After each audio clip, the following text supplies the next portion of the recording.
Call the meeting to order. All those that are able to stand, please do so for the pledge of allegiance.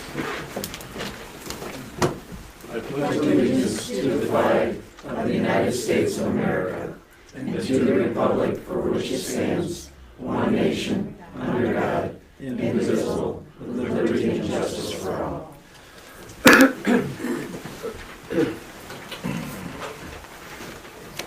All right, roll call, please. All board members are present this evening. All right, approval of the agenda.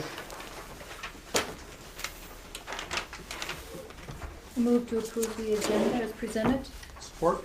Moved and supported. All those in favor? Aye. Can we do it that way? Yeah. Yes. Switch it up all the time. Okay, the next item is the consent agenda approval. I'm going to just do a little bit of a precursor here. We have two people in the audience, so that if we approve them in the consent agenda, which I can't see why we wouldn't. One is David Elwood. David, do you mind standing, please? Sure. David is an individual that's going to be one of our new ZBA board members, hopefully, with the approval of the board.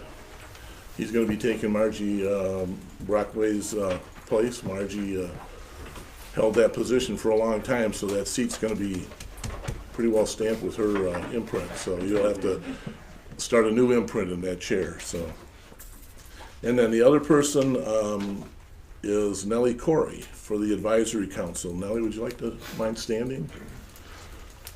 Nellie is looking to be put in a position on our advisory council for the Adult Activity Center, and we appreciate your consideration for taking that spot. So, and thank you for coming tonight too. So, on that note, consent agenda. I would move to approve the consent agenda as presented. Support. Okay, moved and supported. Vote, please. Mr. Howe? Yes. Yes. Yes. Yes. Yes. Yes.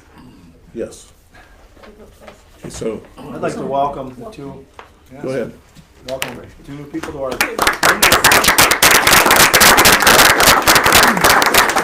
Welcome aboard. I think they're both challenging positions. One is you have to deal with the general population, David, and you get to deal with the elder population, which is a lot of fun in its own right. So appreciate you, both of you, taking that on. Dave, January 17th will be your first meeting. So we'll be looking forward to seeing how you do there. Hope you'll stay for a while. All right, the next item, announcements and information inquiry. Township offices will be closed Monday, January 15th, in observance of Martin Luther King Day. There's a joint meeting of the Board of Trustees, Planning Commission, and Zoning Board of Appeals. That's scheduled for Thursday, January 18th at 6:30 p.m. in the Adult Activity Center. It is open to the public. The purpose of that meeting is to sit down with all the boards and commissions and have a conversation about where Highland's heading, and look at some new avenues to be able to look at how we can move forward into the future. Mr. Hamill? Yes. Is that 6:30 or 7:30? 6:30. We had. Yeah. So the schedule that you approved in December, the 7:30 note is being changed. Thank you for that. Yeah, that's the hard part, is we set a 7:30 time because that's the normal meeting time, and we're having this handled by an outside consultant, and the outside consultant was very adamant about hoping we could do it at 6:30. So rather than lose the opportunities, sure, we can adjust that. But. All right, public comment. Anybody have any public comment? Let me ask you 1328 Middle Road. I'll just make this real quick. I know we're gonna take a look at some proposals for firehouses tonight, possibly in Village. One of the things I was looking at in our package is the run comparison of fire runs versus medical runs. And it just came to my mind that, you know, we do way over the amount of medical runs that we do, fire runs. And going forward, you know, I'm thinking about these new firehouses, which I'm not sure that we really need, but wouldn't it be wiser to, you know, expand our medical run service here in the community than expand our fire runs when that's really not the bigger demand for the community? That's all. I just saw that when I was looking through, and every month it reports all these medical runs. So maybe we could have some discussion on that from the fire chief. I don't know all the details, but I'd like to hear something on it. Okay, thank you. Heidi, did you have something to? I was just gonna say thank you to Nellie and Judy for stepping up to their positions for the activity center. And anyway. You chased that's them all I up. wanted to say. All right, thank you. Anybody else? You going to, you want to make Yeah. some? Okay, I didn't see your I hand. I'm sorry. wanted, Sue Hines, 3174 Rock. It's come to my attention that we now have a 3-minute meeting, and I want to know whose idea was it, and why did we need this? Well, I guess I can answer that question. Prior to a certain period in time here, we had, I was pretty loose with the ability to be able to have public comment. We allowed it, I would allow it during the middle of discussions, and we had, I would say, a citizen or two who abused it drastically, and decided that the best thing to do is to make it fair and for everybody and set a time limit on it so that you can get to the point. Was this And voted on by the board? there's no vote on it. Okay, that was your decision. Yeah, well, the board agreed to it. Okay. Just wondered, because 3 minutes seems kind of like a short period of time, and I've been to many meetings, and I have seen 2 people that I know talk, but it doesn't seem to have been a big concern. The school board at Highland, or Highland Valley is 2 minutes, I think, and the school board meetings, they give you 2 minutes to speak, so. All right, anybody else? Yes, sir, would you please stand up and state your name? My name is Dawson Innes.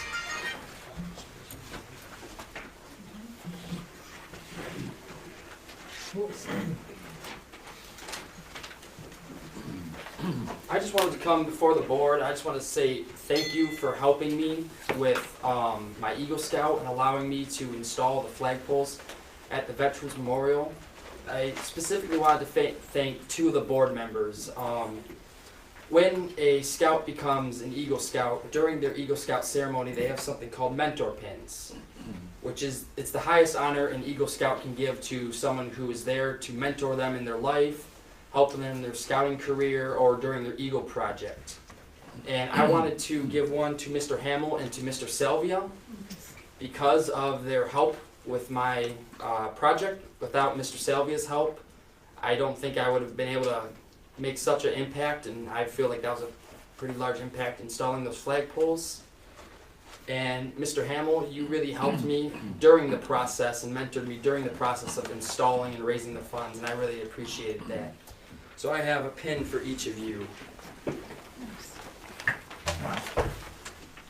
Thank you very much. Thank you. Appreciate it. Thank you very much. Good to see you. Congratulations Thank you. again. Good job. Well done. I'd just like to say thank you to the board again. Thank you.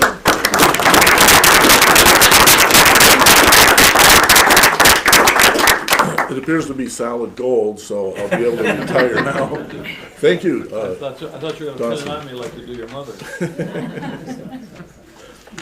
I'll wear that proudly, thank you. And it does look fantastic. The project turned out fantastic. You did, I mean, followed that job to the T. I watched them bring in all these bags after bags after bags of cement. I'm going, ooh, I wonder if they're a little over on that. And I think we came out to within a couple of bags, didn't you? Bag and a half, yeah. So that means planning was to the T. Great job, thank you. Have you, can I just, Yes. you received your Eagle Scout yet? Yes, sir. Well, December 5th. Well, I want to give him a big hand. That's a huge accomplishment.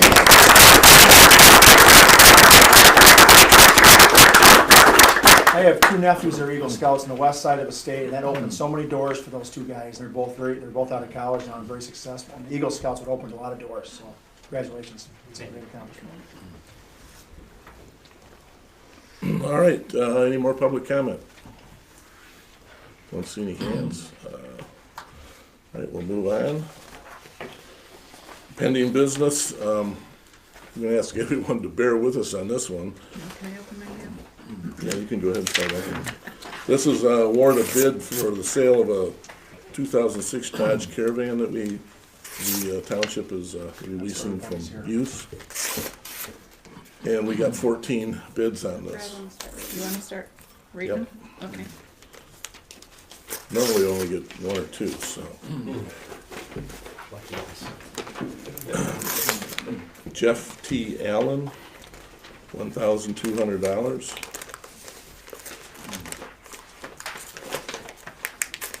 Come on, Judy. I know, this is. Read the instructions.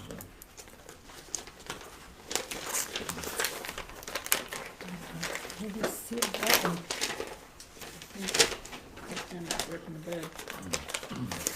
John M.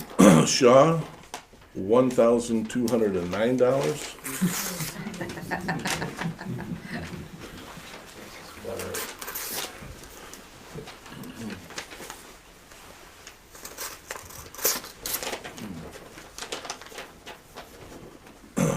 Kyle Jason Maxim, $2,379. Going up.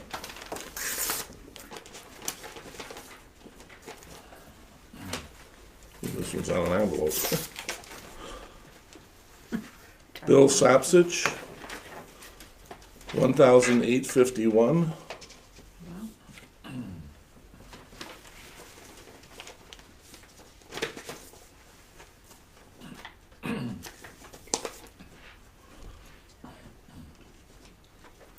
Lawrence Outh.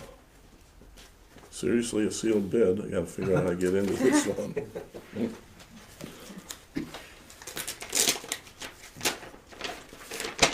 There it goes. $1,205.50.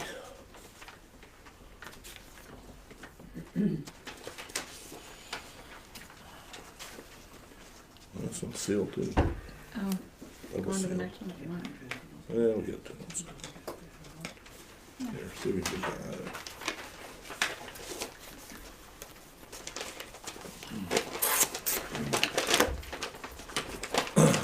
Lyman Jump, $1,200. Lyman, longtime teacher in Huron Valley Schools. Driver's ed instructor. Okay, Anthony Salati. Oh, here we go, now we're getting there. $3,333.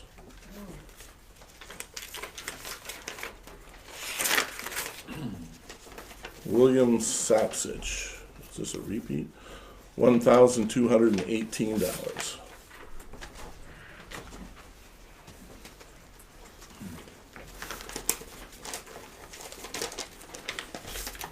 Chris Kopacki, $1,877.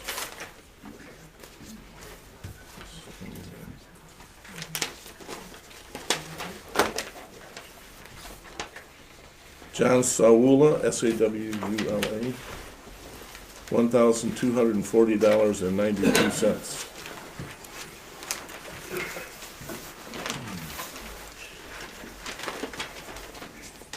Jonathan Smith, $1,275.88.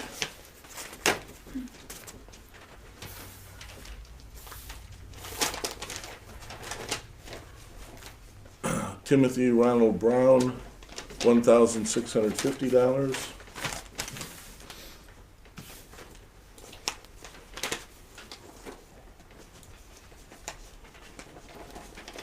Andrew Ammerhein, $3,060.90.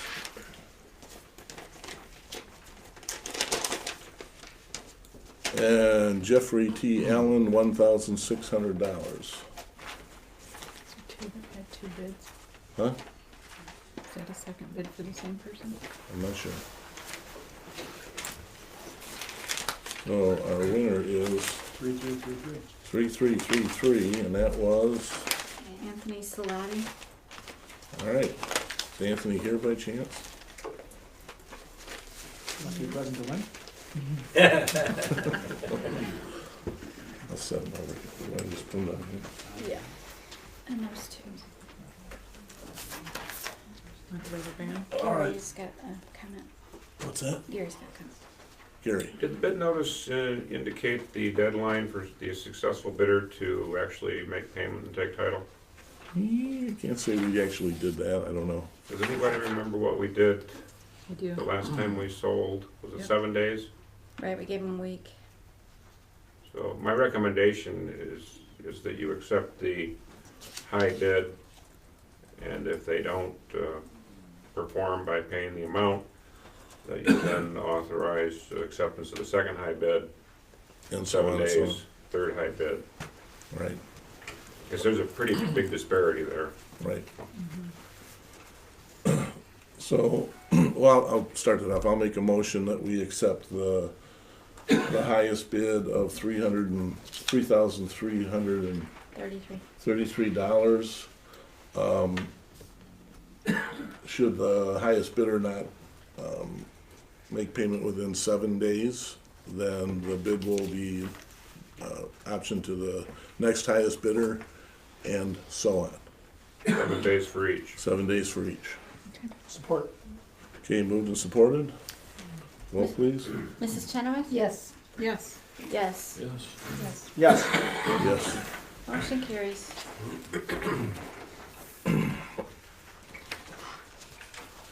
Okay, next item, public hearing for Industrial Development District. Last week we did an introduction on this. I guess I'll give an overshoot on that. So basically what had happened is we had an industrial property owner in our community who was interested in expanding their business by more than 50%, I believe is the number. And they wanted to know whether we would be interested in helping them with getting a tax abatement. And that was Midwest Glass. And what it did is Judy and Tammy and I went to a meeting with them in the Michigan Economic Development Group in Oakland County Economic Development, and sat down, and their proposal seemed to make sense. You want to keep somebody in your community that can produce jobs and really wants to stay in a business, but needs some considerable help. Not that you absolutely need it, but it does help to have some abatement of taxes. Why wouldn't we look into that? So it wasn't too much after that. We had another individual who came to us as well and kind of started looking at it and said, maybe we should look at that as a district-wide thing. Keith Rhodes is here from Magnetic Products with his son Kyle. Keith was a beneficiary as well as Midwest Glass a number of years ago of tax abatements, the very same thing, and you're both still in our community. You've grown tremendously. I want to commend you. I understand you went down to South America to look at some work. Were you successful in We're getting there. getting there? See, that's the thing that's happening from Highland, and it's the kind of thing that I think is important to us. On a personal basis, I'm not looking to turn Highland into the industrial mecca, but we do need jobs here. We do need a tax base that is also developed from industrial as well as retail and personal small business. So what we did is we put together a proposal to do a district-wide industrial development district, so that what it would do is make the first hoop easier for people who may want to locate in our community or may want to regrow their businesses. So that was the introduction, was last week. So tonight is we're starting. This is the I guess I would call it at hearing. 6:50, the public hearing for this industrial development district. So at this point, anybody that has a comment or questions, that's what this is for. You know, so if you've got anything you'd like to say about it or have questions about it, feel free. Yes, sir. Keith Rhodes, 683 Town Center Drive. I am the owner of Magnetic Products. I'm here with my son Kyle. We own a big part of the property that's under consideration for this along the eastern half of Milford Road. And we own the land from M59 up to almost Alloy Park. So it would impact our ability to develop that property. And as Rick already pointed out, when we first came to Highland, we actually invested 3 years of time getting the proper zoning and abatements and things in place to make the move here. That was almost 30 years ago. And we finally got here in 1993. By 1995, we were doubling the size of our facility. And it's important to note that the township at that time came to us and said, are you going to seek an abatement on the expansion? We'd had such great success coming to this community that we determined we did not need that financial support. So we waived, we thanked them politely for the offer, and we waived off the request for an abatement on our expansion. And my hope would be that as more businesses come to our community, like-minded business owners would do the same thing. If you need the help, take advantage of this marketing incentive to come to our community. But if you don't need it, start your business, grow your business. And today our employees are more than double what they were when we came here almost 30 years ago. And we're still hoping to grow and expand. My son's in the business now. I'm semi-retired. He's taking it to the next chapter of its future. But we do expect to continue growing in Highland. And as Rick pointed out, we're an international company. We sell all over the world. But our intention is to always base our operations here in Highland, Michigan. We've got excellent, I would tell you, the best employees that any employer could ever hope for. And I think it has a lot to do with the work ethic of the people in this community and the surrounding Huron Valley area. We also support a lot of local businesses. So not only are we providing great payrolls, literally in the level of millions of dollars, but we're also a merchant. We buy a lot of services and things in the local Huron Valley area as well. So I think it's a great way to attract businesses and certainly to retain those that are growing and expanding. And I just wanted to share our story of success with you and would advocate that this be done. I think it's a great idea. Thank you. Thank you. I have a question. How many employees do you have? Just over around 60, Oh, okay. and we were under 30 when we came here in 1993. Awesome. Okay, anybody else like to say anything? Anybody have any questions about what we're doing? So that you, yes. I'd like to speak a little bit on 1528 Mill Road in Winsford.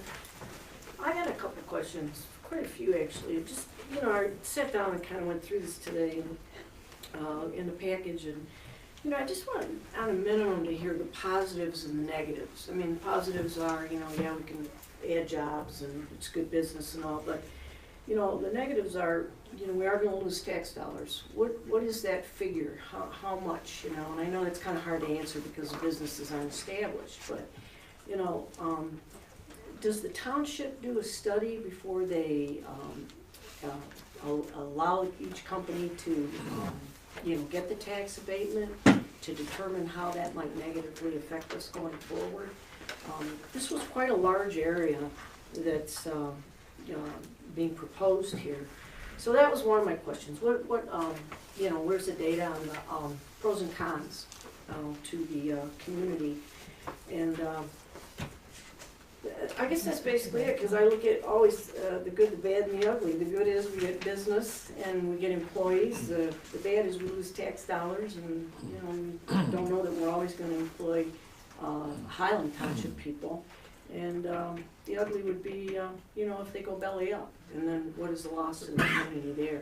I don't expect them to go belly up, but those things do happen, and then there's some cost. So that's it. I mean, the other thing is, you know, you're poised to ask the community for a millage here for firehouses, and you're looking at millages for the library. So moving forward with these companies getting a tax break, do we lose tax dollars towards our millages with this type of proposal? So that was just another question I had on that. Okay, I'll address that if that's. Sure. First of all, we're not taking away from our tax base. This is encouraging growth in our tax base. So we don't have it to start with, so we're encouraging these businesses and developers to come in and develop that property. So we're trying to maximize the use of the industrial area. So that's a huge plus. It's a huge draw-in for people that maybe are on the fence of, I mean, it's a huge thing to go into business and make that kind of investment in a community. With this comes specifics that you have, that developer or business has to follow. And if they don't follow through, they lose the abatement. So we check it out every year. You have to make sure that you're paying your taxes on time. If you're not, we have the ability to take the abatement away from them. And as far as if the business goes belly up, the taxes stay with the property. So it's not gonna lose value, or it probably wouldn't lose value. But who knows? Then there's the economic downturn. I mean, you know, nobody has a crystal ball. But to me, it's encouraging development of those properties. And why wouldn't we do that to encourage an increase in our tax base? Can I respond? I mean, it's a good idea, I'm not saying it's not, I just wondered with, you know, with the millages that we have coming, those tax abatements, would they not pay into the millages for the community? Is that the tax abatement that they get? The tax abatement is a reduction of,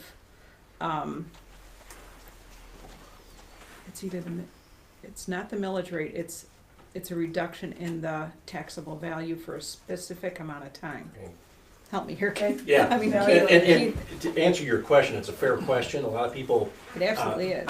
I was chairman of the DDA here in our community for a while. And during my time, we got a TIFA approved from Oakland County, and a lot of people thought that we were taking money from the community. That's not what we were doing. We were diverting funds. We were taking county money and bringing it to the community.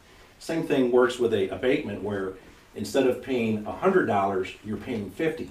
So the found money here is the $50 that you get from the abatement. You're not getting less revenue. You're getting less revenue, but you're getting more revenue. So instead of getting 100, you're only getting 50. If it were a 50% tax abatement, that's still $50 to the positive that you're getting during that period of time. Because you've brought everything to the community. Correct. And so that's the confusion comes from. A tax abatement sounds like you're not paying taxes. That very seldom ever happens. You never get a 100% tax abatement, but it's common to get a 50%. That's what we had. We had a 10-year, 50% tax abatement.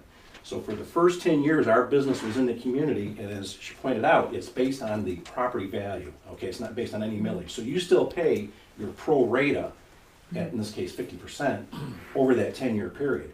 So Highland Township gained the benefit of the appreciated value of the property, which, by the way, when we bought that land, it was farmland. We had to rezone it. We got it rezoned. It took us 3 years to get this all done. Well, what happened? The property value went up. So we were injuring ourselves by buying that land and improving it because we were creating a greater value. But we were getting the benefit of a reduction by 50% for the first 10 years. And as I mentioned, we didn't seek it on our expansion. Could have, chose not to. We felt that was the right thing to do. But the township always was collecting more revenue from our presence here, not to mention the fact that we were employing people. So hopefully that clears that up a little bit for you. And it is for a specific amount of time too. It's not forever. Yes, It's Gary. for Just up to 12 What are the years. durations based on? How do you base that? Board decision. It's a board decision. So- They could be 1 to 12 It's up years. to, no, it's up to 12 years. 12 years is the max. Gary, you had a, Judy's answered it. It's up to 12 years. That's determined by the board. I suggested at your last meeting that you might want to consider developing some guidelines that you would apply if requests come in. What's being brought into the community, maybe that warrants a longer abatement. The other thing is that basically a 50% abatement, they don't pay real property taxes, they pay what's called an industrial facilities tax, which is basically 50% of what the real property taxes would have been. So establishing the district doesn't commit the township to approving anyone. Each property owner would come in with a specific request, a specific agreement would be needed between the township and that applicant, and then there's a process which is lengthy, but it leads to the state tax commission having the final say-so on whether the abatement is granted or not.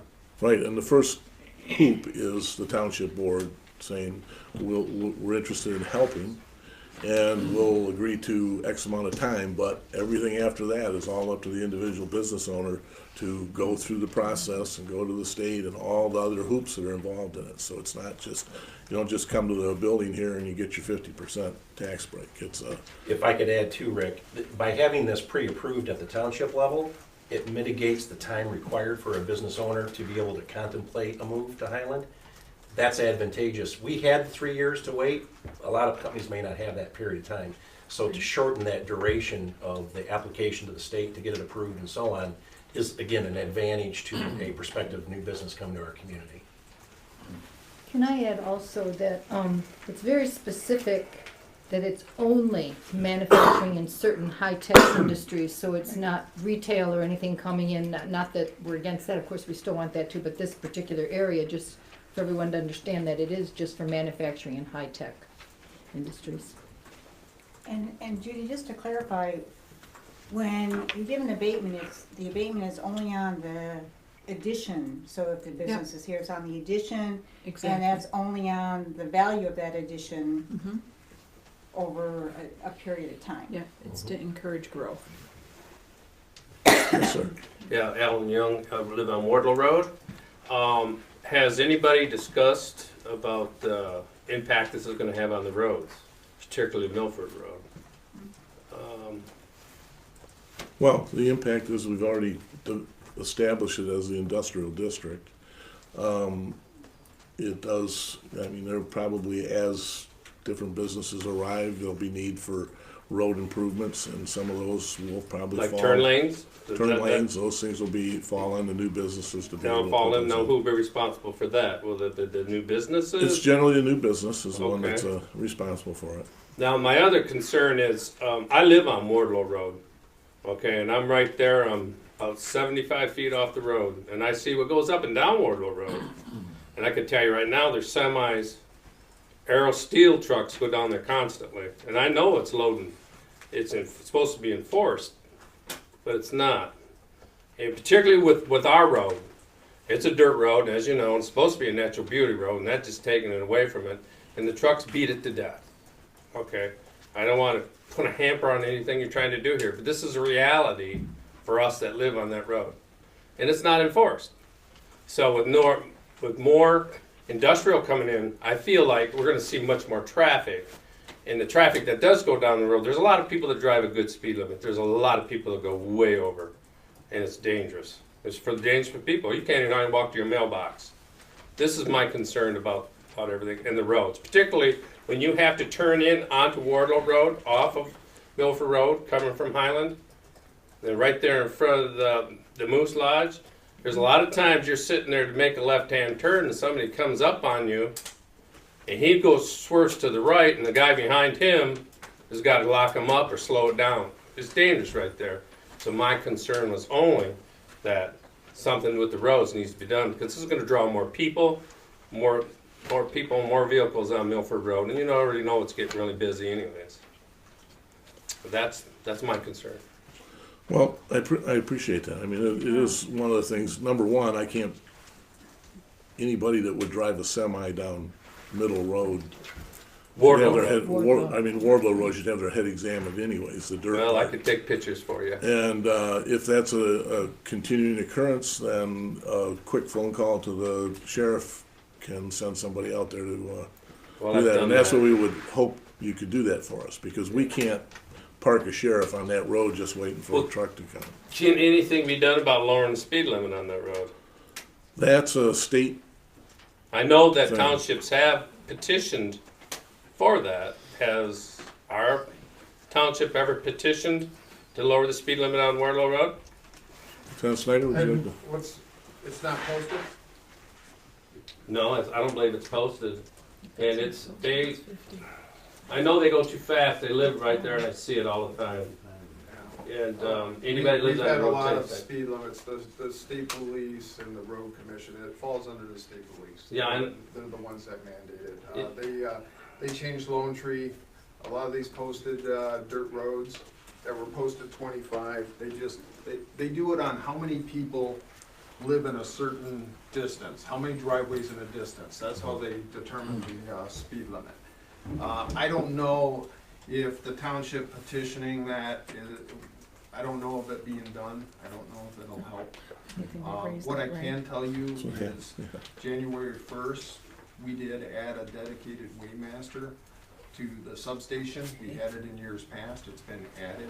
A simple phone call to me, that person is dedicated solely for commercial vehicle enforcement. Give us a call. All right. And can we as a township do anything? Petition? Well, I can look tell into you, it? an example is that we did put in a request to lower the speed limit on Livingston Road to 25, and they raised it to 35 and 45. So the petition had the opposite effect. It's one of the laws that just doesn't make sense in the state. It's the dumbest thing that our state has done. You have to drive 35 on a paved road, and you go 55 on a dirt road. It just doesn't make sense. Well, unfortunately, common sense should play into the process, but it tends not to in a lot of cases. Well, that's my We say. appreciate your But that's my comments, say. and that is something that we will keep on the forefront Okay. of when development does come, because it's something that is important. That intersection will have to be modified, I'm sure, for turn lanes and everything else, because it's already industrial on both sides of it. It's just a matter of as things grow, you know, that's the type of thing. So, all right, any other comments? All right, this time we're gonna close the public hearing. It's 7:06. I would like to thank all the people that did show up. That I know their faces in here that are business owners and property owners in that district, and we really appreciate what you have done for our community. Midwest Glass, thank you for the long-term Thank you. jobs and that. And I know that, how many do you believe you'll have employees? We employ about 130 people right now. We plan on adding 50 or 60 more. So that's a pretty good thing. And Keith, thank you very much for your long term. Come on back. I like the way you think. Did I see Scott back there? And Paul Gobiel, who's a commercial real estate developer, helper. I'm gonna call him a helper because I've met him in so many different scenarios, and he seems to, between the two of us, we seem to be able to point fingers at people to be able to help people. And so I want to thank you a lot because you've been involved in a number of these scenarios, and I'm hoping that Scott, your property there, with the help of this individual, will start to pop, and we'll have some businesses to fill it up, and that'll also help get, speaking of bad roads, the road going up to 59 West will get repaired and be in better shape too for people that are using the public businesses that are there. So, right, thank you on that. So the next item is, can I get a motion for resolution 18-02? 1 second on that. Sure. Gary, I just saw you had an email concerning some additional language for that resolution. Did you want to insert that before we vote on this, or? It was to add a recital to simply refer to your December 13 action to propose this district and have the, what it consisted of, and it therefore made the second recital a third one, and just had some typo cleanup mailed to the owners of all real property rather than singular owner, and added the date of the public hearing. So if you wanted to substitute those two provisions in, they're just Is it a substitution or an addition? add a new second whereas clause for my January 18 email. I can read that really quick. Whereas on December 13, 2017, the Board of Trustees determined to propose an industrial development district consisting of 61 parcels of land along the Milford Road corridor that are zoned industrial manufacturing and technology and research. And then it makes the third whereas read, whereas the Charter Township of Highland has given written notice by certified mail to the owners of all real property within the proposed industrial development district of a January 10, 2018 public hearing on the establishment of the proposed district. Yeah, with that word all in. Okay, I'll make the motion to, Before you do that, yes. I just had a question on the district itself. I'm looking at the map, and there's 61 parcels, but all the parcels along the east side of Milford Road, or the majority of them are really small parcels, and they're not manufacturing. Is there a reason we have those in there other than it's industrial zoned, or is it wise to keep those in there? Sure, because somebody could buy the whole strip, or you could get a small manufacturing company that makes little tiny things. I'm not trying to be too facetious, but seriously, that doesn't need as much land or space, but still qualifies for the application. So you don't want to restrict the opportunity when somebody that could really put it to use, you know, so. Is this all the industrial property in the whole township? No, there's a couple of little parcels off on 59 and off of, I don't know if there's one off of Duck Lake. And off of Duck Lake Road that don't fit into it, as well as the parcel that's behind to the north of the feed store is not included in that. Okay. So it's north of M59, and the parameters are the east property line of the township park and library and property there, which abuts the magnetic products. So if you're looking at the map, it's all the purple and all the bluish purple? Yeah, if you kind of blow that map up there, you'll see the cross hatching that's in there, anything that's cross hatched. Okay, yeah, it was hard to see that in this. Yeah. And I just want to make a comment. I don't oppose this. I just think, you know, going forward, we have to be very cautious about when we do grant these abatements, because we do have the fire department looking for millage and the library looking for millage. And, you know, if it's going to bring businesses in, that's a great thing. If it's going to expand business, that's a great thing. But we have to, I think as a board, be very careful about what we give away, because we're giving away taxpayers' money too. Or the way I look at it is if you don't make them pay it and you need more money and you're going to the taxpayers for an increase to cover, you know, what would be there if the businesses was doing. So just a caution, you know, I just think that's an important thing to keep in mind when we do these things. This doesn't do that because this is still just, you know, setting up the district, but I expect a lot of requests coming in based on the audience here tonight, so. Well, right now it's vacant land. If we get people moving in, it's a plus. So we're not losing anything, we're starting to gain money. So whatever we need for the township, we're gonna have money coming in. And at some point in time, it's gonna roll from 50% to 100%. So I don't see it as a crisis. Yeah, we need to be careful about the type of business possibly, but I wouldn't be discouraged about encouraging people to move in, so. All right. So I guess I'll carry on with the motion, because we should have done that.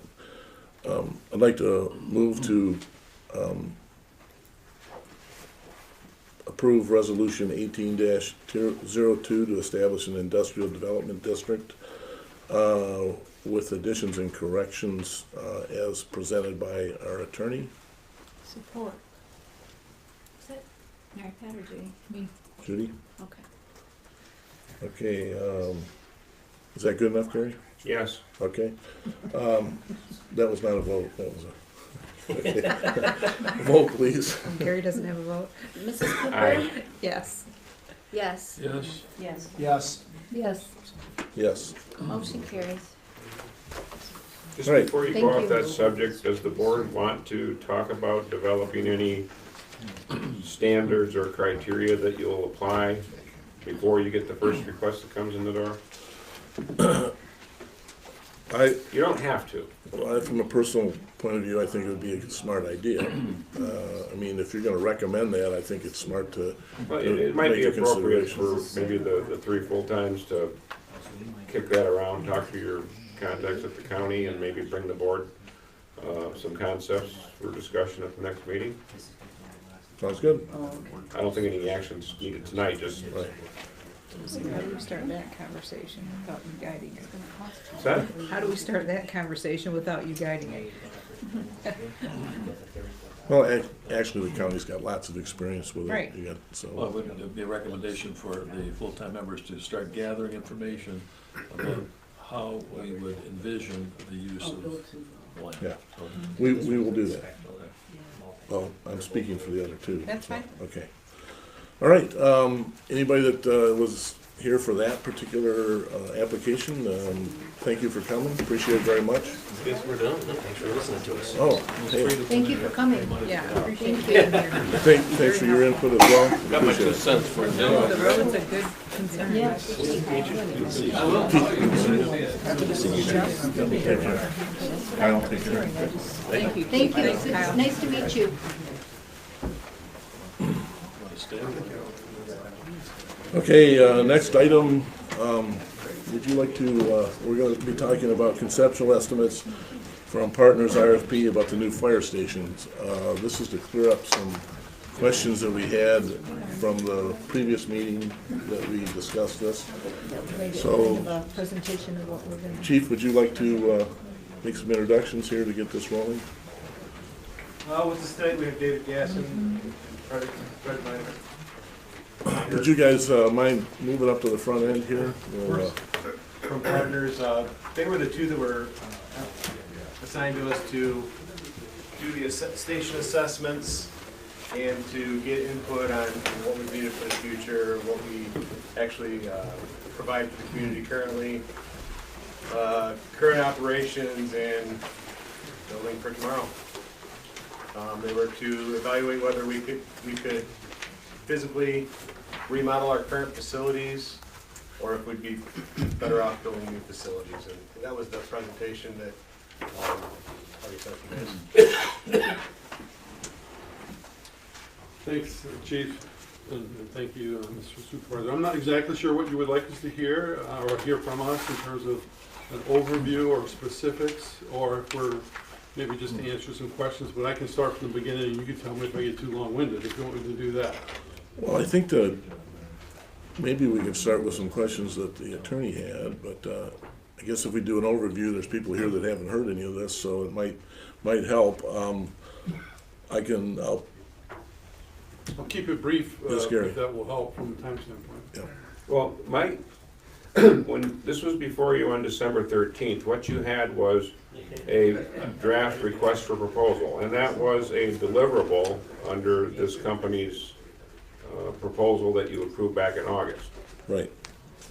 My concerns were that with some legal language in that request for proposal dealing with what type of contract would be used, combined with the fact that what you were presented in December did not have any cost estimates from partners.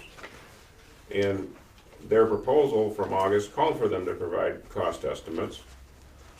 And my concern was you were in effect using an RFP, if you would have approved it and issued it, to in effect gather cost estimates on a project that the board had never determined was what it wanted to do.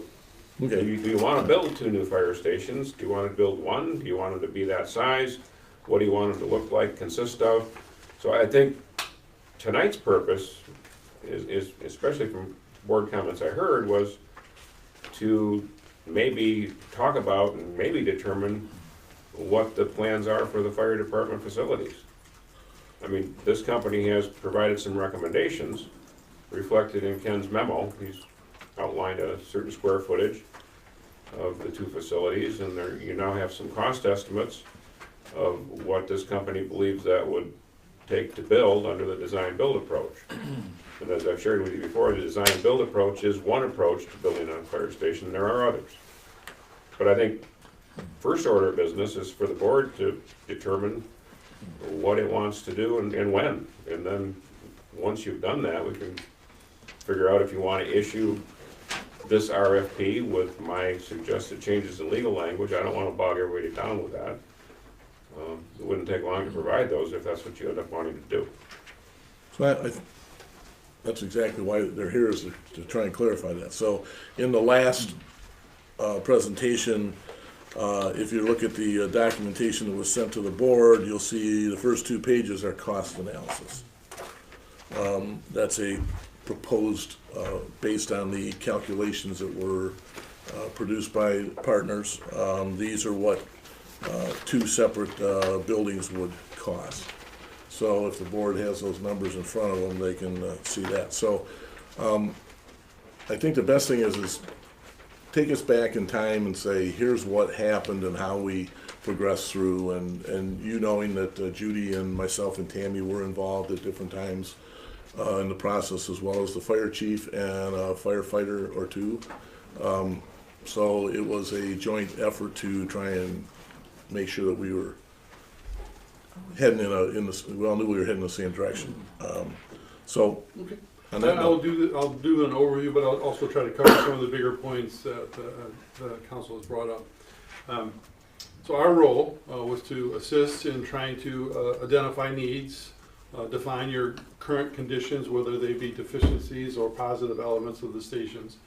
And we started by visiting all three stations and doing an analysis, a visual analysis from an engineering architectural standpoint of the site and the building, and what you would need to do, if anything, to bring it up to current standards of operations for firefighting and medical assistance in the community.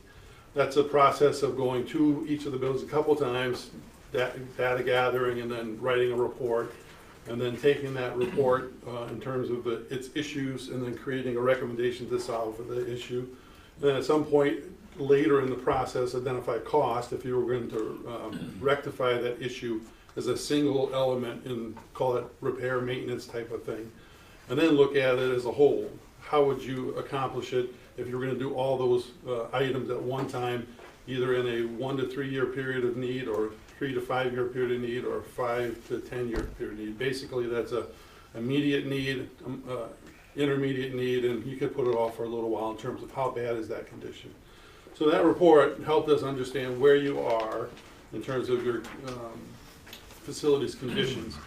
And at some point in that process, you try to determine, and sometimes it's a very easy determination, are they in a condition that renovation, addition, and continued maintenance makes sense from a financial investment standpoint, or is it a better solution from a cost plus operational standpoint to consider a new facility that's going to project you 30 years into the future? And that's basically the way we look at it. As a life cycle of a building in the municipal world is about 30 years, but usually extended to 50. So using that approach of what you have, what the cost to fix it would be as compared to potentially new stations, it was an obvious comparison that a new solution would be better. And it wasn't purely driven by what the costs were, or how would those facilities operate.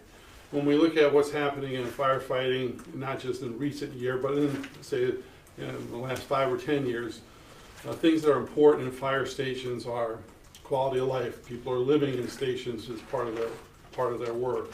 Parity between female and male firefighters. Usually, the building of the vintages that we looked at here didn't really consider so much the female firefighter. So those are some of the main things that we're looking at from a, how does it currently stand from a physical space. The part of it is how do you operate, and we look at it from a hot zone kind of a approach. How quickly can you get anywhere in the station onto the apparatus and out the door within 60 seconds. So arrangement of buildings, not necessarily how they were arranged 30, 50, 40 years ago, but how they adapted to utilizing the space that they have for changes in the way a station is. As an example, the main station, I think some dorms are within the training area and also on the opposite side of the apparatus bay. So maneuvering to an apparatus to get out the door has complications to it. That's not necessarily the right way to put your people in position to fight fires or make medical runs. So after doing that, or simultaneously, we're looking at needs, not necessarily physical condition of the building, but needs for how do you operate from a staff position going into the future space requirements. So where are you deficient in spaces that aren't currently there, or the spaces you have aren't of the right size, or in the right proximity to each other in terms of how you work in a station, that part of the project was called a program. So that would define your needs. So we have this assessment saying your buildings are in this shape. We have this other document called a program saying here's what you need. And we looked at that in terms of, okay, how would you satisfy your needs within your existing stations by doing renovations or additions? We looked at that. And then we also looked at your physical land available within the current sites for the stations. And really that was a very limiting factor in all but one of the stations, that you really couldn't expand the facility to accommodate the needs that were determined in the program to be a functioning fire station as trends would have it for the next 30 years. So that was also one of those really obvious choices in terms of looking at something new. There were some alternatives that we looked at where you can combine some things and make it work. But overall, the idea that emerged from the discussions were that a new building solution was not only financially easier to see it happen in terms of cost when you compare it to a renovation addition, but also from an operational standpoint. So we evaluated those and then did do some cost estimating in that process. And we didn't necessarily look at it as a here's the cost. We looked at it as from here's what you might expect from a variety of different deliveries. And we were more pointed towards, obviously, the design build approach. So the pricing that you have seen is a general price for the projects that you could expect. But it could certainly be less, and it could certainly be more. And that is determined in this next phase. And the choices that we talked about were design build. In the document that was referenced, the RFQ to seek design build proposals is one very common way to look at design build. In our marketplace, it's been a very successful approach, but there's many different ways to do it. And there's some elements of that allow that to happen. The real strong part of the RFP is the reference to the standard contract for design build delivery, which is the AIA A141, which is referenced in there a couple times. And using that as the basis gives you some options on how you make choices once you receive the proposals. Some of the items were, what are you going to get, what and when, kind of how do you know what you're getting, or when will you know what you're getting in this process. Right now, obviously, you're sitting there saying, I don't know what it is, but I see these numbers, I'm worried. Or it sounds like a lot for not knowing what it is, and that's an excellent way to feel about it. But the RFQ process, in this delivery method, is going to do a couple things for you. It will bring a variety of ideas. It will bring you a variety of perspectives and approaches from people out in the industry that are experts at doing this. So you're going to get an immediate amount of information that says, wow, we could do all these different things, and they're going to say it's this much money to do that. And then there'll be a period of time which you can evaluate, and you can say, I like a little bit of this and a little bit of this, and bring these things together, so that the options that you would get through the traditional design, bid, and then build, which takes much more time, you get more immediately, which is a big benefit, the variety of ideas in this process. And I'll just go through a couple other things I think that kind of goes to some of the questions or concerns about the design build approach. It brings together the whole team all at one time. So the building component, the engineering component, the architectural design component, all in one. That may not seem like a really great benefit on day one, but the end result is everybody's working together or in real time have the information as compared to design bid build, which I'm not opposed to that, but for certain reasons it's better to consider design bid, design build. And what that means for you is that your builder is already knowledgeable about the project because they've been working on it through the proposal phase, not just bidding and showing up to build it on day one. So there's a little bit of kind of institutional knowledge for the building side of this team to start effectively. And it also builds in a little bit more quality that way too. The bigger part to this is time. In the design build arena, you're going to save a good deal of time from start to finish because everybody's working together from the beginning. And time equals money in this case, so when you're looking at your bottom line at the end of the project, and we look at it as not how much is the cost to build a building, it's how much does this whole program cost. So there's costs besides construction that are involved in building a building, but you know those up front in design build because you get the number and it includes everything. So that helps that surprise factor, and they come in many different ways, whether you advise correctly along the way to have all your costs on a a database, or if you run into surprises. Nobody likes surprises, but in the design build world, the surprises are accounted for to some extent. I mean, there are things that, Indian burial ground, who knows? You might run into something that you can't necessarily anticipate, or changes as a matter of work. That it's minimized in this process. And really the bigger thing is the single source of responsibility. You're bringing everybody together, that you eliminate that, well, I thought that was the owner's civil engineer, I thought that was the builder, I thought that was the designer. Now they're all in one, so they can't point fingers. And then most municipalities that we work with don't necessarily have a facilities person that would be able to take this on as a major responsibility. They have their other job they're doing. Whether you're the chief, the supervisor, or facilities guys that does a little bit of this and that, taking on a project like this would be overwhelming. It basically requires a full-time representation from the municipality. Combining them eliminates a little bit of that headache. It doesn't totally eliminate it, but it minimizes it and puts it all into one spot. So the impact or burden on the township is lessened that way.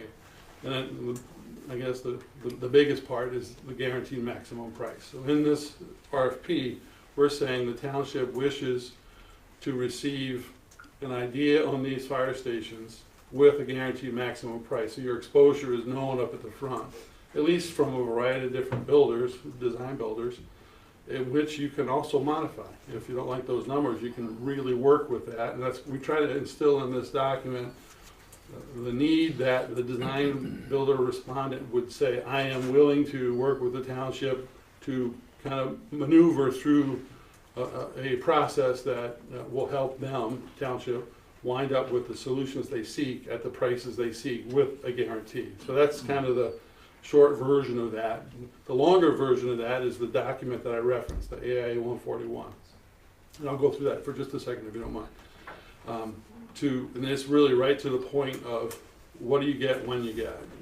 This document, the A 141, will say the township agrees to work with a design builder to take the information that's in here to reach a preliminary plan for these stations. And you can say it's an A and a B, so you can choose that to do just the A or the A and the B. That's a choice that you'll have.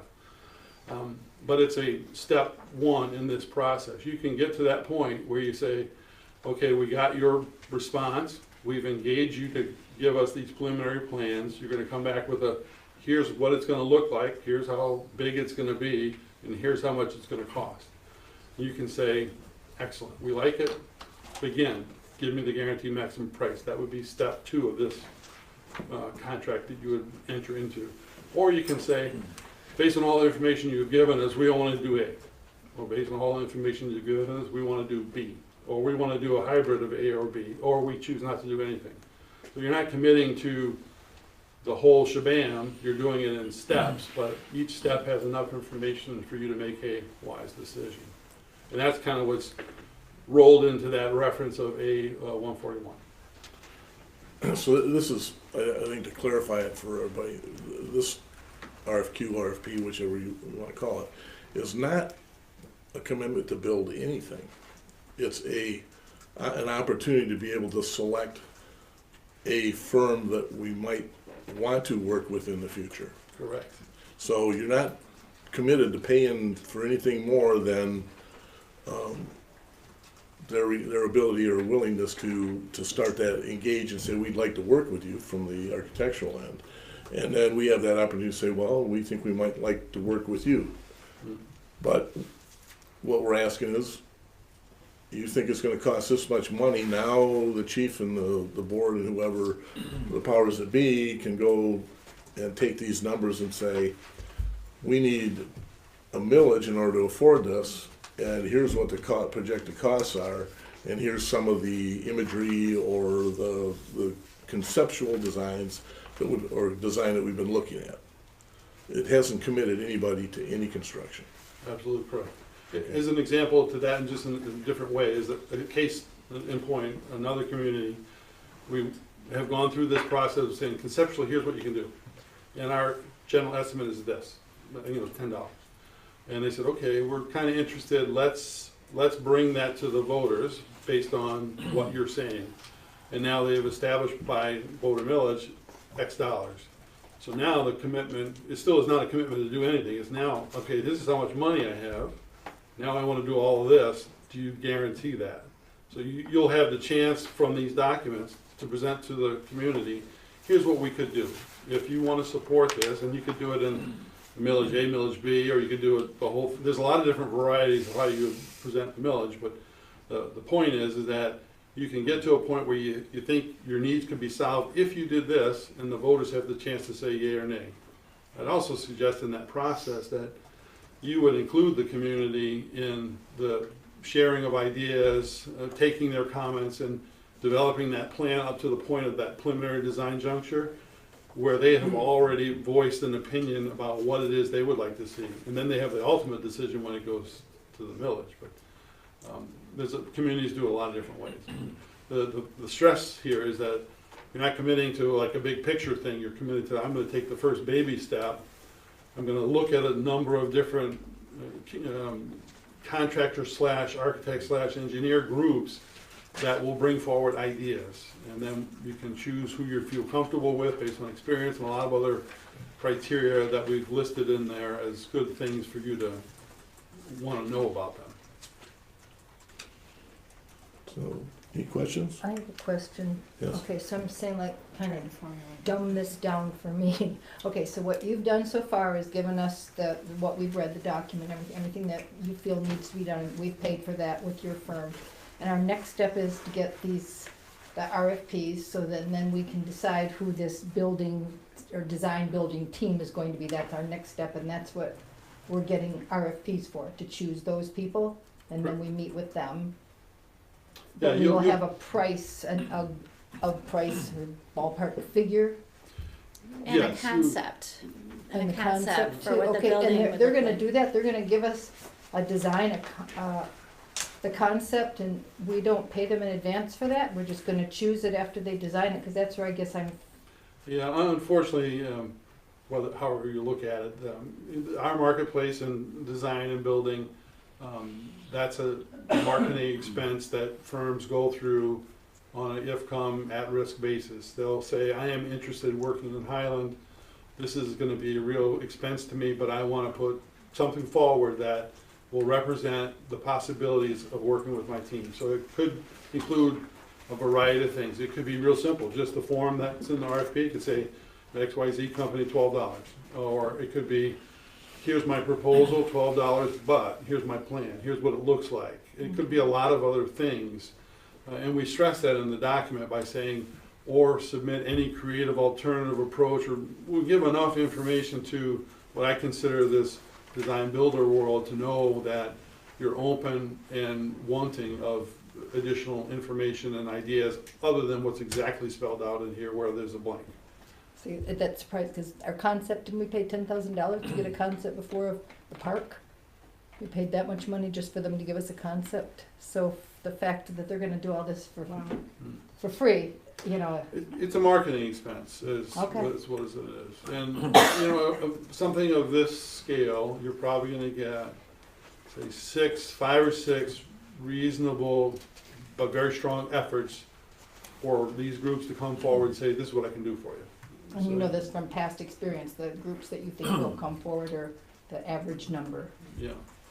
Okay. Sometimes in the traditional approach, design, bid, build, where you're just asking an architect to do this, the architect's not gonna do a plan for you, they're just gonna tell you what the number is. The design build team, they look at it a lot different, because you wanna make a choice based on what is it you get, or kind of what it is you get, because it's gonna change. Whatever you get on RFP day, it's gonna be really good representation of what someone can do for you at a dollar price. You agree to work with them, then you go through that preliminary planning process, and it evolves into something more specific, because they're working hand in hand with the user group, and there's a give and take on, is my training room this big or is it this big? Because, and we've identified a lot of that, but the nuances of how a plan comes together really gets more mature in the preliminary planning process. Thank you. You know, one of the things that happens when you separate the architectural away is the architect's, his livelihood is that drawing or that concept. He has no other involvement beyond it except working with whoever's going to make it come to fruition. You're also going to have to, in that scenario, you're going to have to look at what's the architectural fee? Is it a percent of the total project cost? Do they get a percent of the accoutrements? It goes through every detail. If you put marble, do they get to go to Italy and pick out the marble? I mean, it can go a lot of different directions when you use an architect and have the design first, and then put it out for bid with for build, construction. So when you do the design build, that's in the house. They're not looking at it's the total package that they're looking at. So you're not going to have that added component to it. Usually a very strong supplier has the tools to create a fairly good image of what they want to present to you. Yeah. And that's their marketing to entice us to look at it if they want the job. I mean, everybody puts forth some effort to do something, so. And in today's world, I see incredibly impressive packages of information, which I'm sure that you'll find many things in this process that you like. So what's our step? I have a question, Joe, first. When we spoke of this at the last meeting, and Gary touched on this, I guess I expected to see that report of the facilities condition from you. Now, that's what I was expecting, a report on the facilities, a report on what we need then, for the board to discuss. And I just feel like this is kind of rushed because all of a sudden we're talking about building 2 buildings and we never had that discussion about what we have, what we need, and how much it's going to cost. So that's what we were asking for at the last meeting, is to see those reports and discuss it as a board. That's what I was hoping would be in the board packet, is to have that list of that report that you were supposed to do on the facilities conditions, and then from there what we need. That report was sent to everybody on the board right after the, But I didn't. October meeting that talked about the. But we've never had that discussion at this table and in the board packet for the public to see too, because there's part of this that worries me about transparency. How much of the public knows we're looking at this. We paid a consulting fee to have you guys do this. The tax money to pay for it. I'd like the public to know what's going on too. And that's what I expected tonight even, was that report to be discussed. I appreciate the information you're bringing forward because it does clarify a lot of stuff too, but I still think we missed a step there somewhere. I think I know we had a discussion about the condition of the buildings, because we talked about the one on Duck Lake Road being built on top of the septic system. Right. And it's unusable if that fails. So you lose a building even if we don't do anything. So, and then I know we talked about square footage before. But we never another discussed conversation. this report, and that's where I'm getting at. And if we, to go to the step that you're talking about, doesn't commit us, so, I guess that's okay too, but That was kind of, we missed something here. that was kind of my perspective, and I apologize. I'm way beyond my comfort zone right now. I've never built a fire station. I know that our buildings currently are 50 years old, or 2 of them are 50 years old. The conditions of them are lacking. I've got to make a decision in the very near future about doors and about openers and about structural and about septic fields and about all these different things. And I was merely at the point that I got to figure out what's going to be our best bet and what direction do we want to go as a township to provide the service to the community. So we have some numbers now about if we were trying to repair all this, what it's going to be? No. Okay. I can give you a quick answer. You cannot shove 21,000 square feet into a 6,900 square foot building. You can't do it. And that's what you have over here. This is our main fire hall, and it's just over 6,000 square feet. And I have a dorm attached to my apparatus bay that just has a regular hollow core entry door for a residential house with no windows in there where I've got firefighters sleeping. That was built, designed, or adjusted, amended, whatever, before I got here. We've done everything that we can within our means to make our current buildings workable. But truly, last year we turned 1,399 runs, 1,399 calls for service, and if you go to any of our stations, you'll see everything, the vehicles aren't getting smaller, they're getting bigger. And you'll see these vehicles are packed inside these buildings like sardine cans. You know, Ken, I agree, you do need to do something. I think in what Mary was saying too, we need to get the more information out though to the public too, so they know what's going on, and, you know, and maybe that presentation to the public about that, like Mary was talking, we talked about, that actually showed the figures and the amounts and everything for people to really see that, you know.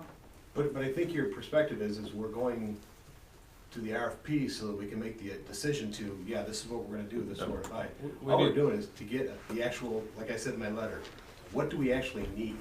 Okay. What does this building functionally need to operate as a department? And that's what it does sound like, that we're going straight to, we're automatically gonna, you know, we're voting on building these, and I don't want the public to think that's, because it kind of looks like that. Well, I apologize if that was the impression. obtaining this information is not obligating us to do anything. If we can't make a presentation to the public without having information that we can look at and then present to the public. So we need to get the information. And then But the decide. stuff that Ken had, maybe that we could put some of that out on our website or something, make that available to people. The one that you emailed to us, that information? And I talked to Rick earlier this week, prior to the 30-some runs over the past 3 days, about putting together some pictures and stuff to hang, or to put on the big screen for people to see, put on our website for people to see. That'd be great. Just to compare what we have now, what we're looking at, the needs assessment or the The station's needs assessments. assessment, yeah, that, absolutely, and the safety issues, those are legitimate things that, you know, that you're concerned about, that are, But I people didn't need think to we were know. at that point yet. I thought we were at the point of just, what's our actual number we're gonna be looking for, or we're gonna be asking for? Oh, that's what I thought, but I thought we just wanted to include the public into every step of what we're doing and how we're getting there. Okay. Just wanna be transparent in that. You know, I don't think there's a lack of transparency in that. I think what happens is at some point in time, you can't take and say, okay, here, public, here's the information, tell us what we need to do to build this. We were elected to make some decisions, and those are the decisions. Is that, are you going to try and repair something that's not worth repairing, or do you go forward? Now, I do agree that maybe you guys didn't look at the information clearly enough or understand what it was that was passed out. No, I looked at that. It basically I thought was we said ought to talk that, about it more. you know, the needs assessment and what we have don't match. And if you want to move forward into the future, you're not going to take the structures we have and cobble them together, like this building's been cobbled together, and make it work. This building can't do any more than it's doing right now, and you're not gonna make it function like you need the fire department to function. Humans can work in here a little easier than we can work in what they're trying to do.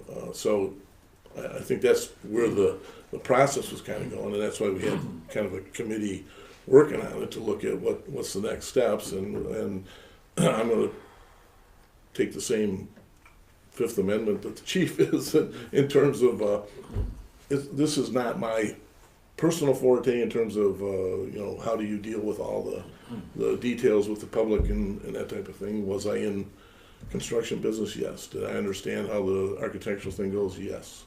Do I understand how buildings are built? Yes. But the process is a little bit different. So from that standpoint, yeah, we can take all the information and put it out there to the public, but as we've found over and over again with surveys and so on and so forth, if you get 300 replies out of a population of 20,000 people, where's it get you? it means that you need to make some decisions in-house to either move in a direction or not.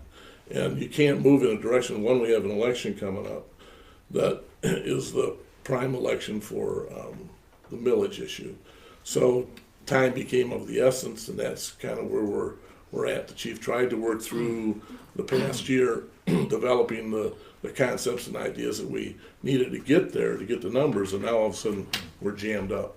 So what approach do you take? And I think the approach is we needed to get the RFP. If we wanted to build new ones, this is what it would cost. Then you can put out the comparison to the side to that.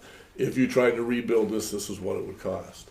So the point we're really at is, we know it's probably not a good idea to try and rebuild them, but if you want to throw some numbers at it, we could get some numbers thrown at it. But we do know that if it's not a good idea to rebuild them, what's it going to cost and what are you going to build? That's where we're at. So if we don't move forward with that component of it, you're not going to have answers for any of it. So, I'm trying to put this in like a timeline. So, we have to come up with what the millage question is. Mm-hmm. And could we, I think you talked about like public, like a community forum kind of thing? A town hall meeting is a very common part of this process. So once we decide what we're gonna ask for, then it's our job to educate the community. Absolutely. And I find that in that process, not just educating, but listening, because Exactly. you're gonna get good input from a lot of different perspectives on, you know, is that the right location? Is Yeah. it too close to this or that? And there's data that we use in terms of ESRA, in terms of time for runs from locations in the community to the outskirts. All that's very critical data to use, but we still want to listen to what the public has to say about it. Oh, absolutely. Two other things I could just add in this process. It says 2 new buildings. More than likely, some respondent out there is going to say, wow, I've been through Station 1, I can renovate that. So you're going to get a scheme in this process that says, we can make that work. That's not out of the question. And it's from a lot of different angles. Everyone tries to find a way to, you know, stand out in the process to at least have a discussion with you. So I wouldn't rule that out. The other part of that is, through this process, you'll get a variety of different numbers with a variety of different solutions. And you may, as a community and as a board, say, okay, you said this, but I want it to be that minus $12. That's what we'll build to. So you could supply criteria to the design builder that you select to say, I heard what you said, but I only want to spend that. And then that's what you go to millage, and then they'd have to commit to that guarantee through the process. And that usually works itself out. Just another option. What's the timeline if we said go get some RFPs, typically? I would say 30 to 45 days. And we might have 4 or 5 potential prime people to come in and say, here's some ideas. Yeah. Okay. Because we have to have that, whether we want to fix or build. Mm-hmm. We can't tell the public anything without knowing what it might cost to build new, and what it would try to repair it if we can repair it. So I think we need to have the data, folks. I mean, we just can't sit and wait. If we're gonna make a decision to do this, then we gotta move forward. And we have to have millage language. Well, we don't know what the by when? millage is gonna be until we get some estimates. That But we have to timeline is have- from issuance to your receiving of the proposal. So whatever time it takes you to get it out there, add it to that number. You know, and I guess I didn't realize, like you said, once you get these concepts back, then you have like a town hall meeting. I was thinking that you're moving so fast that the town hall meeting kind of got pushed out of that. So that's, You know, they really tell them, I said, Yeah. our numbers, we have to Yeah. have these numbers. No, if we want people to vote for it, we have to educate. yeah. Can I say it again? Because maybe, I know there's a lot of information, It's a and I lot of could be saying a lot of information, different things. yeah. Real I've been through the simple in a meetings. nutshell is, you want to bring someone on board that's going to have all the tools to do this thing as a design builder. And you want them to give you a first idea of what they could do at what cost. You get comfortable with them, you hire them. Then the first thing they're going to do is say, we heard what you said during the process of engaging us. Let us now do this preliminary design. That's step one. That's working with the chief and whoever you assign to the project. And that preliminary plan is a refinement of the initial idea. That's where you say, I like it or don't like it. I like it, but I don't like the cost. Or I like it all. Go ahead to the next step. Or you bail out, you say, I don't want to do any of that. So you have that second step to make a decision. And in that first step, you bring the public in. Let them hear all the different things you received during the proposal process, and how your respondent that you selected to be on the team has now dealt with that, and let them hear, and include that in the preliminary design package that ultimately gets presented to you and the public at large. Back to the design build component of it. If we didn't do it with this approach, then you'd have to go find the architect. You're gonna have to put out an RFP for architects. Then you're gonna have to go through the same process with the architects, pick the one that you wanna use. Then, are you gonna have them do a full design? You know, how do you bid the design? You know, where does it, you take the conceptual, then get a price on that. They can do that for you, but as a general rule, the numbers are gonna be probably skewed slightly or more than what you have with a design build firm, which has those numbers in their database all the time. And they guarantee. And they're actual numbers because of experience. Yeah. It's kind of like the sewer project that we didn't do that was bid out. The original estimates from the engineers was 14 million. The bid that came in, the low bid was around 10 million. That's a big spread. So, you know, it's, the engineering firm's not a build firm. They're using industry standards that could cover different communities. If you're building in New York City, it's a different price structure than it is in Chicago or Highland. And so you have to know what numbers they're using, you know, where are they coming from. So that's why combining it, I think, is a good idea. I'm an advocate of that, you can tell. And I think that's the better approach. And we may need to relocate something new because it won't fit in place A. We have to have place B for it. We have to rethink the runs, rethink how we get to the community. So if we're gonna build new. Okay. And site selection is gonna be a critical component to that. Right. Right now, you're asking it for 2 generic sites for 2 new stations, so you're gonna get somewhat of a generic price. You're gonna lean on that team to say, help me evaluate these 3 sites, or however many as you pinpoint. So that'll be a part of the process too.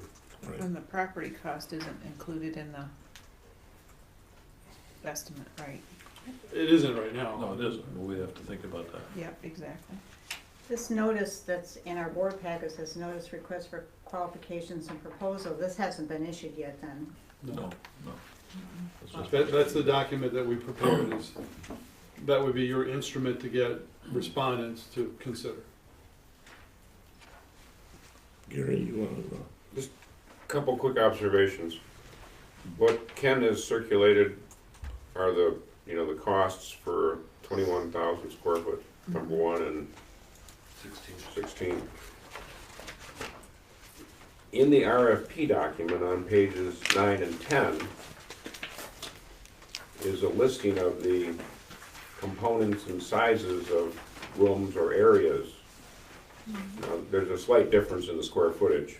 In the RFP, number 1's at 19,497 and number 2 is at 14,290. But I still think, you have a recommendation to build new versus try to rehab old.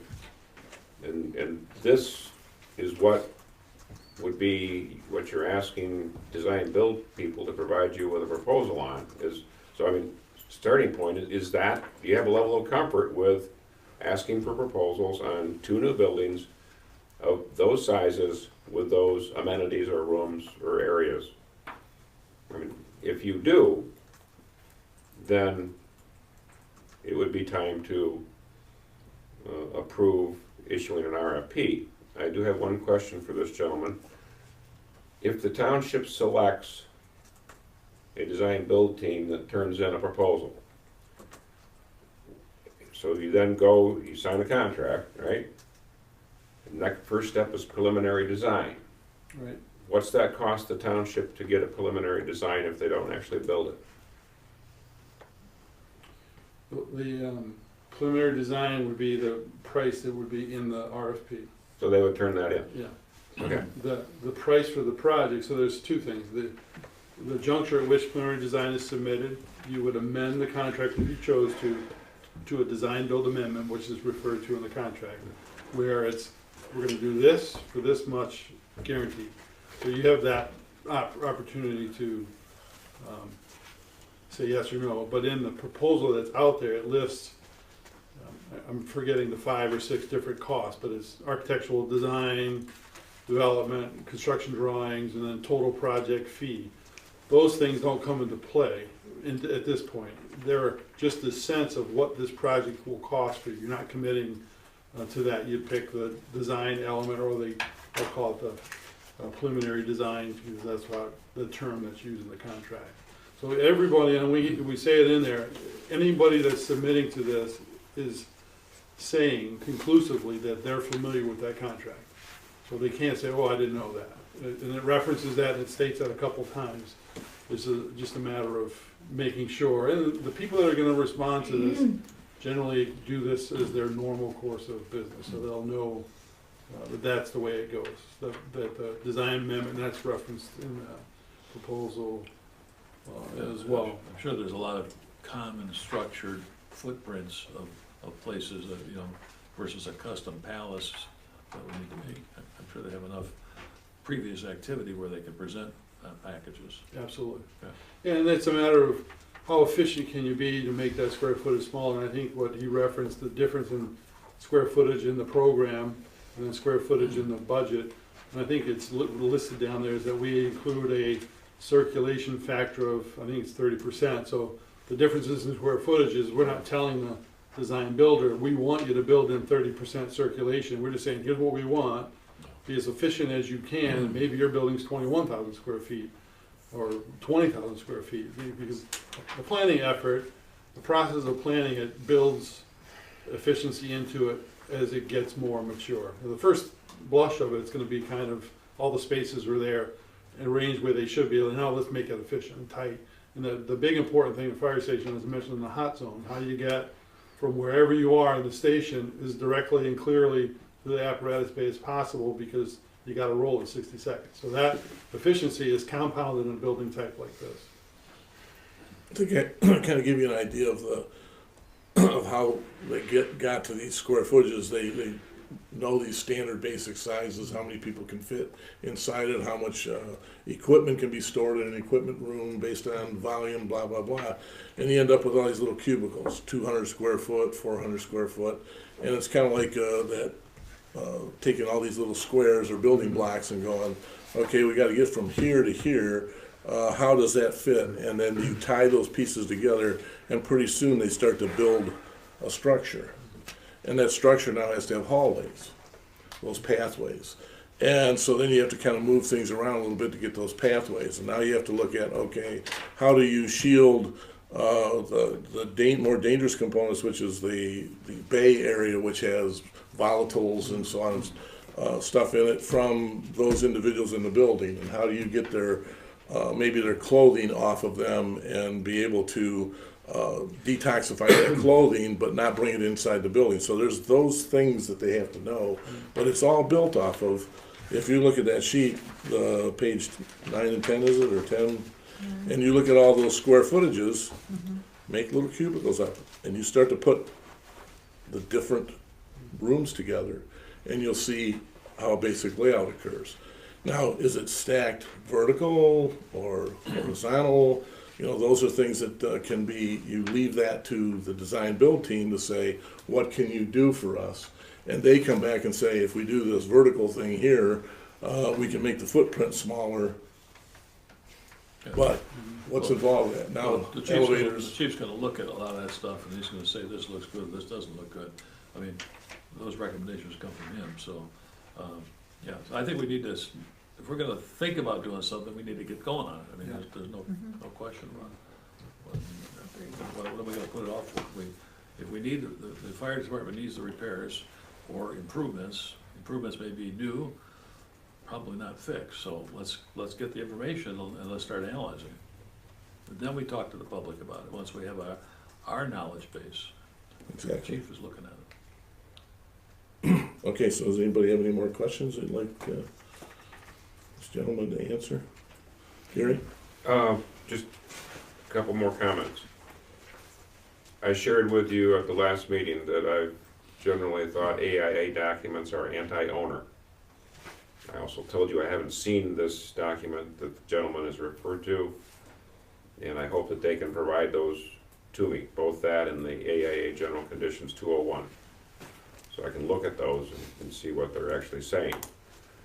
If you were inclined to, and I have some other concerns with the RFP, because as I read the document without looking at the AIA contract, I read it that the township's saying, whoever we pick, we're gonna build a fire station. And that's not what I'm hearing tonight. So we wanna make sure that if you approve an RFP based on what you've been told tonight, that the actual document is consistent with that.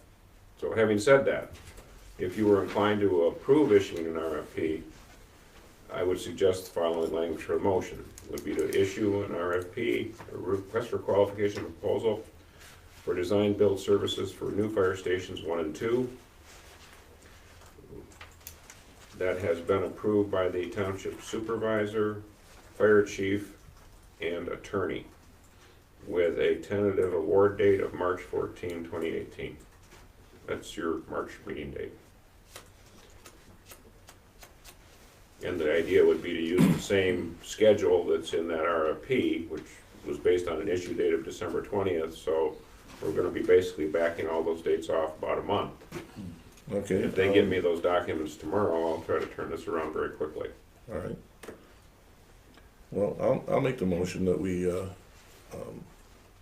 do as recommended by our attorney to approve the RFP with conditions stated. And that would be for the March 14th meeting? Right. For the 2 new stations outlined in the RFP and chief's memo to the board for tonight. Correct. Support. Okay, moved and supported. Vote please. I vote yes. Yes. No. Yes. Yes. Yes. Yes. Motion carries. Counselor AI as the, Send those to me. All right, thank you guys very much. Appreciate it. Thank you, I appreciate being here tonight. American Really, Institute of Architects. helpful. Yes, What did you say, Joe? I think that's what it stands Yeah, for. American Institute of Architects. I haven't dealt with their documents in some time, but when I have in the past, I usually find myself wanting some modifications. And that's very common, there's a lot of things that stand out in the document, and I think they're more owner-oriented, but the one thing I'm not seeing questioned is licensing agreement for the document. At the end, you want to have ownership or use or licensing use of the document, and I'd expect us to modify whatever contract that you put out to the respondent that's successful. There's going to be a handful of things that you want to look at. I don't do them in advance because you're kind of spinning your wheels unless there's something absolutely you can't live with that's in there. Otherwise, I'd wait until whoever you select and work it out with. All right, thank you very much. Thank you, Gary, for your superior assistance again. Assistance. Okay. Thanks again, guys. We appreciate it. Appreciate being here. Next item, Thanks, sir. Here. new business. Item 8A, resolution for fee schedule. This is for all the fees for building permits. We have to do this on an annual basis. It's built off the consumer price index, and it's a spreadsheet that it was developed for the building department. It's a matter of plugging in the CPI, and it does the calculations based on there's a whole rack of numbers if you looked at the documents in there.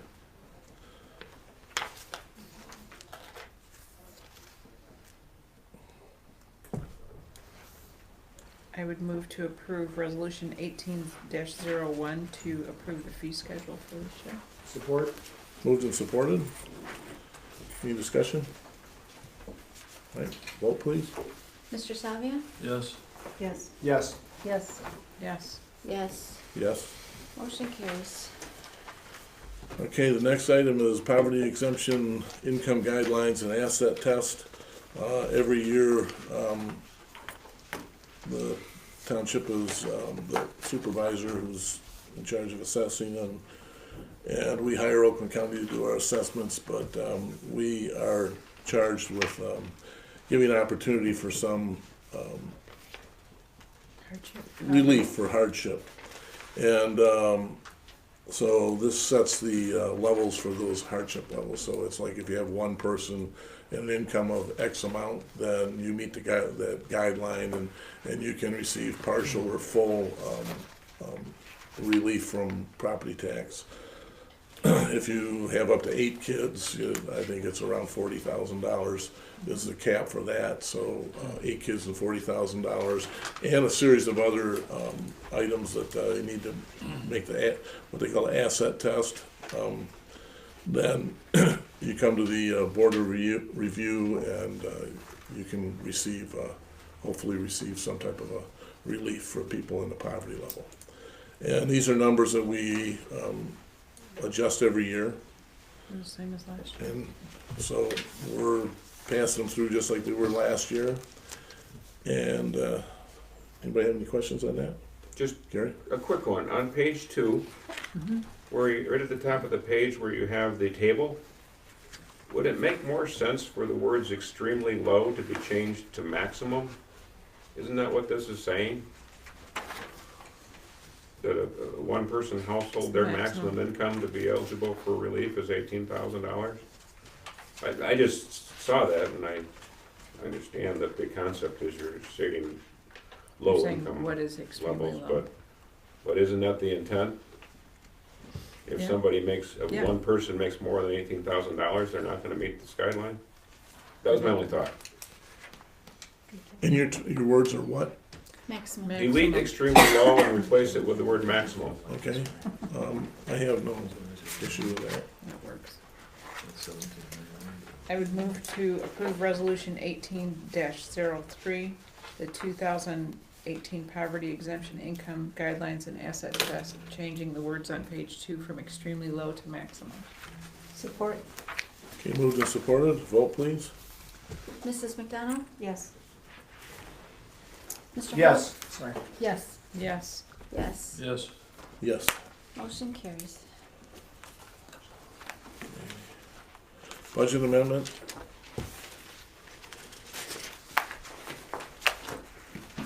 I have a question on that. If we're gonna split out, the insurance, which, you know, I like seeing that on a separate line item, it also should do the paid on call separate from the salaried. You know, we have 2 people in that salaried line now with the chief and the fire marshal. But the paid on call is kind of a different animal, so can we add one more, GL number there and separate that out too? Like, what's in the insurance bonds that you wanted that separated from?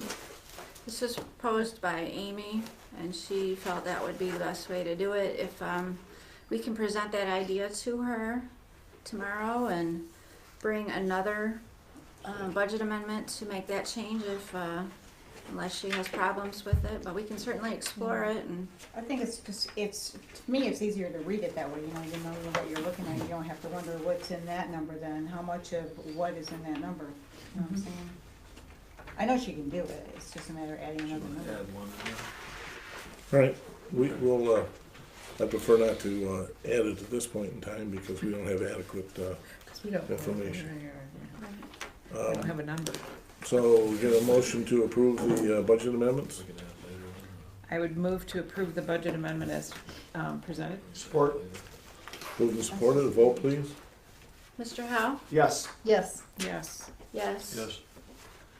No. Yes. Okay, motion carries. Well, why didn't we just table this? All right, the next item is there's some additional,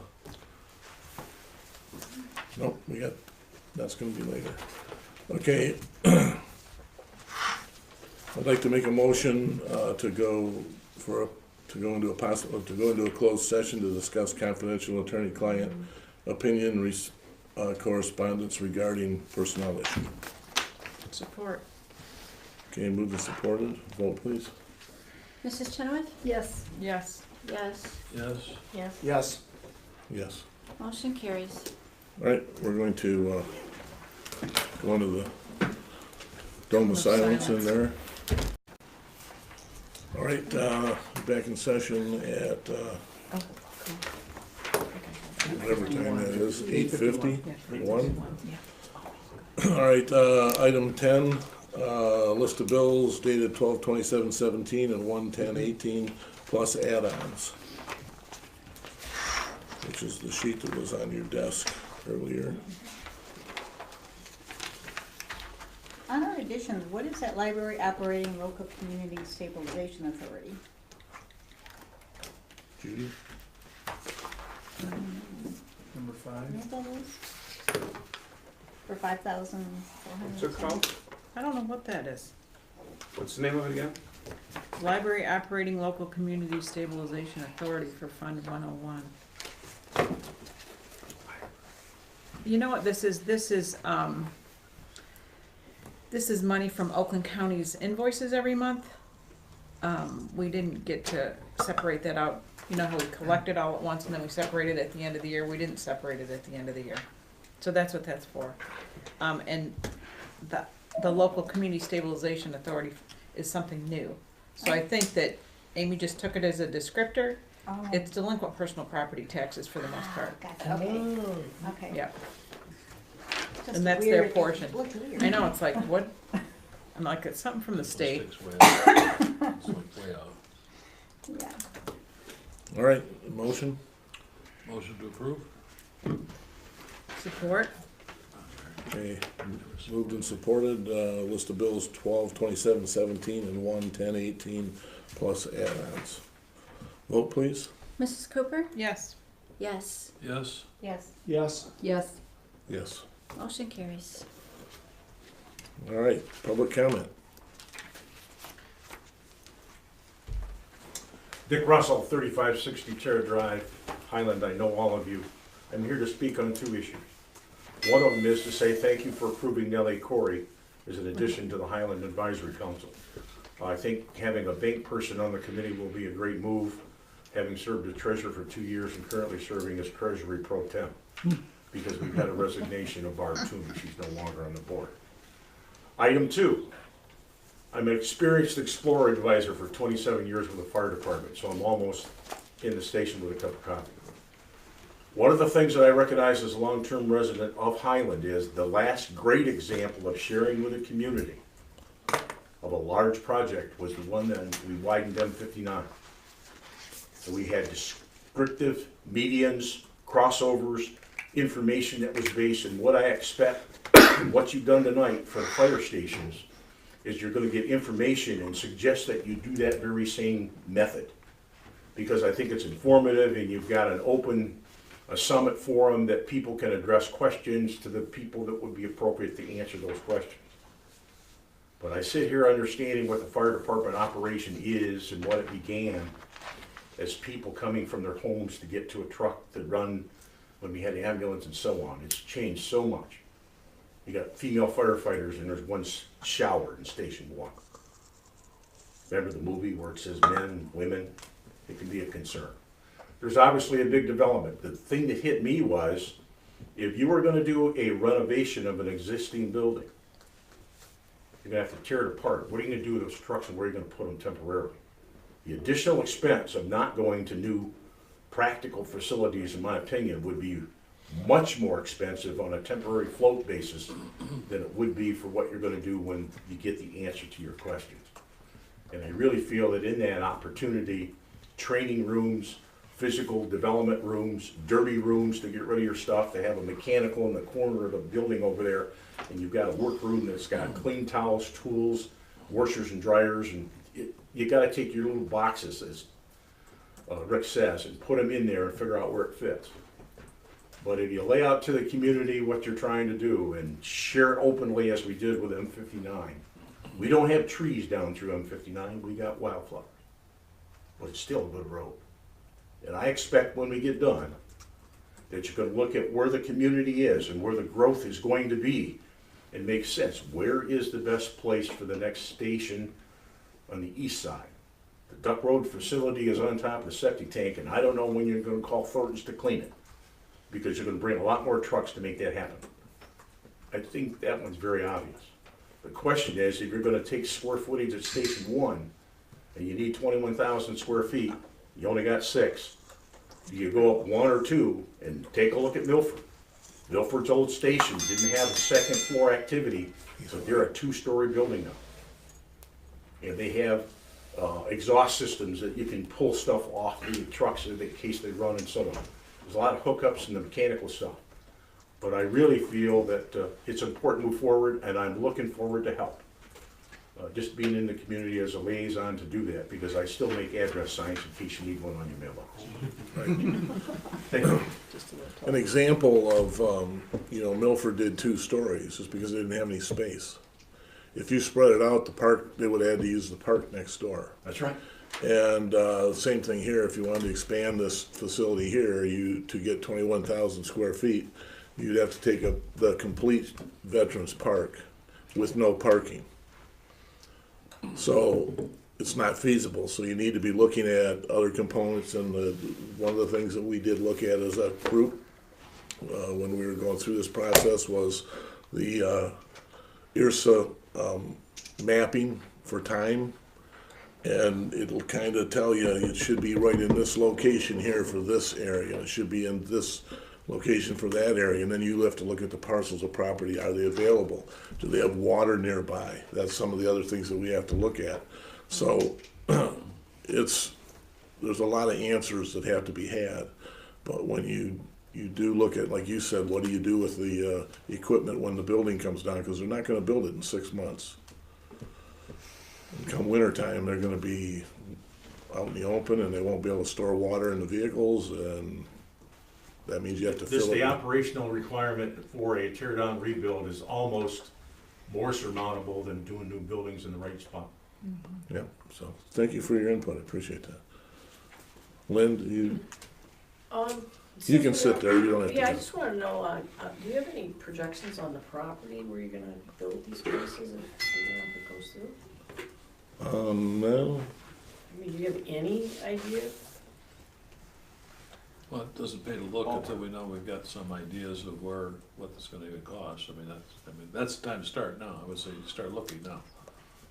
Well, you could say from the IRSA stuff, projected spot would be like Waterbury Road and Wardlow Road. There's water there.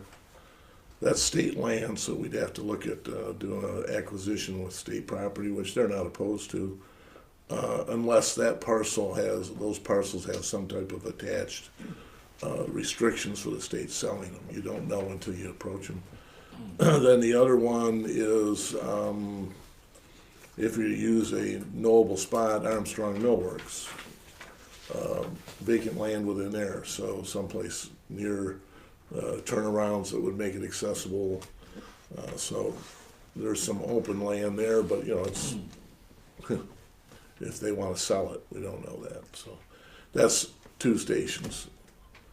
The 3rd station would stay up at the current Clyde, because we own enough land there to be able to expand that one without having to purchase additional. Is that still a good spot for a fire station up there? Is that ideal? Yeah. Logistically, it's a great spot. Have you thought about, has any thoughts been on the property over by the library? Has that ever been considered? Logistically, that's not a great area. Oh, okay. And we've got entranceway into a hollow on a downhill slope.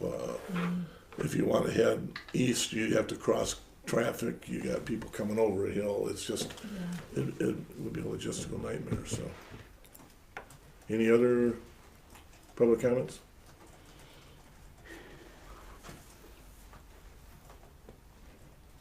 Was that I was gonna say, Nancy, you look like you had a question. No, I'm just saving. Okay. Everything I've been typing. On that note, then, this meeting's adjourned.